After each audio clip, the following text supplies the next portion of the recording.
Om Swastiastu. Perkenalkan, nama saya Niputu Aicipta Dewi, nomor absen 30 dari kelas 12 IPS 2. Di sini saya akan membahas tentang sistem dan struktur politik ekonomi Indonesia pada masa Orde Baru. Orde Baru adalah suatu sistem pemerintah yang hendak menerapkan tatanan kehidupan berdasarkan Pancasila dan Undang-Undang Dasar 1945. Orde ini lahir setelah terjadinya tragedi nasional pada tahun 1965. Mengapa Orde Baru dapat bertahan selama 32 tahun? Karena Orde Baru mampu menciptakan dan memelihara stabilitas sosial politik dengan mewujudkan pembangunan nasional yang dirancang secara bertahap dan berkesinambungan dalam rencana pembangunan 5 tahun atau REPELIT. Masa transisi 1966 sampai 1967. Yang pertama ada aksi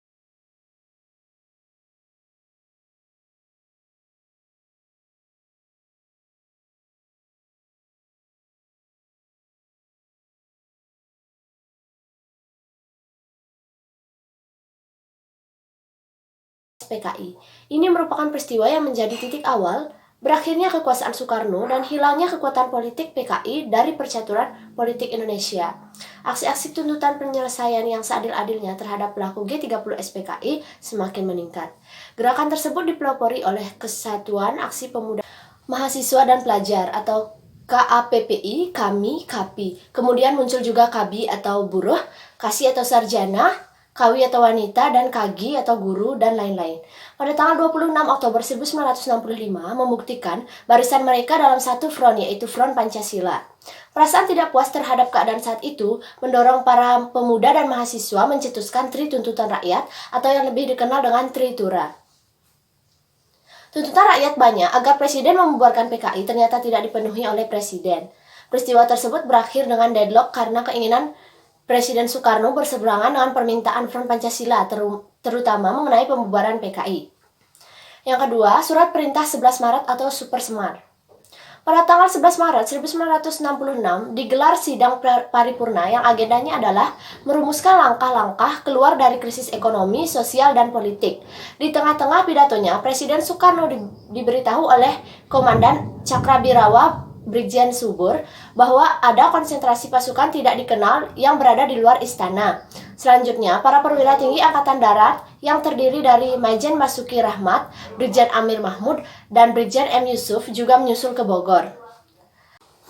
Letjen Soeharto mengizinkan ketiga perwira tinggi tersebut pergi ke Istana Bogor dan berpesan untuk disampaikan kepada Presiden Soekarno bahwa Letjen Soeharto sanggup mengatasi keadaan apabila Presiden Soekarno mempercayakan hal tersebut kepadanya. Dalam pertemuan tersebut, Presiden Soekarno memerintahkan kepada ketiga perwira tinggi Angkatan Darat bersama Komandan Cakrabirawa Brigjen Subur untuk merancang sebuah konsep surat perintah yang ditujukan kepada Letjen Soeharto.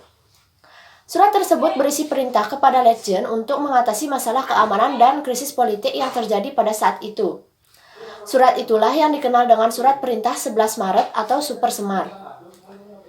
Tindakan pertama Soeharto setelah menerima surat perintah itu adalah membubarkan dan melarang PKI beserta organisasi masanya yang bernaung dan berlindung ataupun seasas dengannya di seluruh Indonesia.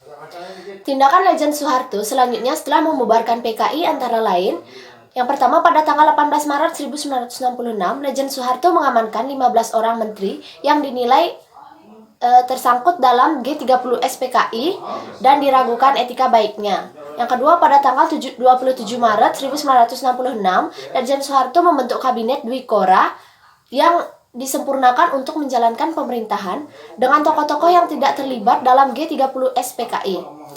Yang ketiga, membersihkan lembaga legislatif yang dimulai dari tokoh-tokoh kepemimpinan MPRS dan DPR GR yang diduga terlibat G30 SPKI. Dan yang terakhir, memisahkan jabatan pimpinan DPR GR dengan jabatan eksekutif sehingga pimpinan DPR GR tidak lagi diberikan kedudukan sebagai menteri. Yang ketiga, dualisme kepemimpinan. Memasuki tahun 1966, terlihat gejala krisis kepemimpinan nasional yang mengarah pada dualisme kepemimpinan. Meskipun Soekarno masih sebagai pemimpin kabinet pelaksanaan pimpinan dan tugas harian dipegang Soeharto, kondisi tersebut berakibat munculnya dualisme kepemimpinan nasional, yaitu Soekarno sebagai pimpinan pemerintahan dan Soeharto sebagai pelaksanaan pemerintahan. Dalam sidang MPRS, tanggal 20 Juni sampai 5 Juli 1966, antara lain memutuskan menjadikan Super Semar sebagai TAP MPRS. Dengan dijadikannya Super Semar sebagai TAP MPRS, maka secara hukum Super Semar tidak bisa lagi dicabut sewaktu-waktu oleh Presiden Soekarno. Bahkan secara hukum, Soeharto mempunyai kedudukan yang sama seperti Soekarno, yaitu mendataris MPRS. Dalam persidangan MPRS pada tanggal 22 Juni 1966, Presiden Soekarno menyampaikan pidato Nawaksara. Nawa yang berasal dari bahasa Sanskerta yang artinya 9 dan aksara yang artinya huruf atau istilah.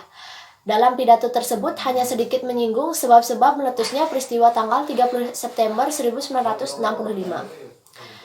Pada tanggal 12 Maret 1967, Soeharto dilantik menjadi pejabat Presiden Republik Indonesia oleh Ketua MPRS, Jenderal Abdul Haris Nasution. Setelah 1 tahun menjadi pejabat Presiden, pada tanggal 27 Maret 1965, dalam sidang umum 5 MPRS, Soeharto dilantik menjadi Presiden Republik Indonesia. Stabilitas politik dan rehabilitasi ekonomi. Yang pertama, stabilitas politik dan keamanan sebagai dasar pembangunan. Langkah pertama pemerintah Orde Baru dalam melaksanakan pembangunan nasional adalah dengan membentuk Kabinet Pembangunan Pertama pada tanggal 6 Juni 1968. Program Kabinet Pembangunan Pertama disebut Pancakrida yang isinya sebagai berikut. Menciptakan stabilitas politik dan ekonomi sebagai syarat mutlak berhasilnya pelaksanaan rencana pembangunan 5 tahun atau Repelita dan pemilu. Menyusun dan merencanakan Repelita. Melaksanakan pemilu selambat-lambatnya pada bulan Juli 1971. Mengembalikan ketertiban dan keamanan masyarakat dengan mengikis habis sisa-sisa G30 SPKI dan setiap bentuk rongrongan, penyelewangan, serta pengkhianatan terhadap Pancasila dan UUD 1945. Melanjutkan penyempurnaan dan pembersihan secara menyeluruh aparatur negara baik di pusat maupun di daerah dari unsur-unsur komunisme. Pada masa pemerintahan Orde Baru dilakukan penyederhanaan partai. Adapun realisasi penyederhanaan partai dilaksanakan melalui sidang umum MPR tahun 1973. Pada masa Orde Baru terjadi peristiwa Malari atau Malapetaka 15 Januari. Peristiwa tersebut diawali oleh kegiatan para mahasiswa yang bergabung dalam grup-grup diskusi yang mengkritis berbagai kebijakan pemerintah. Yang kedua, stabilitas penyeragaman. Pada masa Orde Baru diselenggarakan penataran P4, adapun tujuannya adalah membentuk pemahaman yang sama mengenai demokrasi Pancasila, sehingga dengan pemahaman yang sama, diharapkan persatuan dan kesatuan nasional akan terbentuk dan terpelihara. Melalui penegasan tersebut, maka opini rakyat akan mengarah pada dukungan yang kuat terhadap pemerintahan Orde Baru. Dan yang ketiga, rehabilitasi ekonomi Orde Baru. Pada masa Orde Baru, program rehabilitasi ekonomi berlandaskan pada TAP MPRS nomor 23 1966 yang isinya antara lain mengharuskan diutamakannya masalah perbaikan ekonomi rakyat di atas segala soal-soal nasional yang lain. Konsekuensinya, kebijakan politik dalam luar negeri pemerintah harus sedemikian rupa sehingga benar-benar membantu perekonomian rakyat. Pada tanggal 10 Januari 1967, pemerintah Orde Baru memberlakukan Undang-Undang Nomor 1 Tahun 1967 tentang penanaman modal asing atau PMA. Dengan Undang-Undang PMA, pemerintah Orde Baru ingin menunjukkan kepada dunia internasional bahwa arah kebijakan yang akan ditempuh oleh pemerintah Orde Baru berbeda dengan Orde Lama. Keempat, kebijakan pembangunan Orde Baru.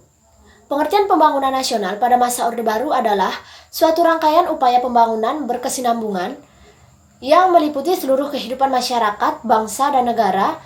Adapun landasan untuk mencapai tujuan pembangunan nasional adalah landasan ideal atau Pancasila, landasan konstitusional atau Undang-Undang Dasar 1945, dan landasan operasional atau GBHN.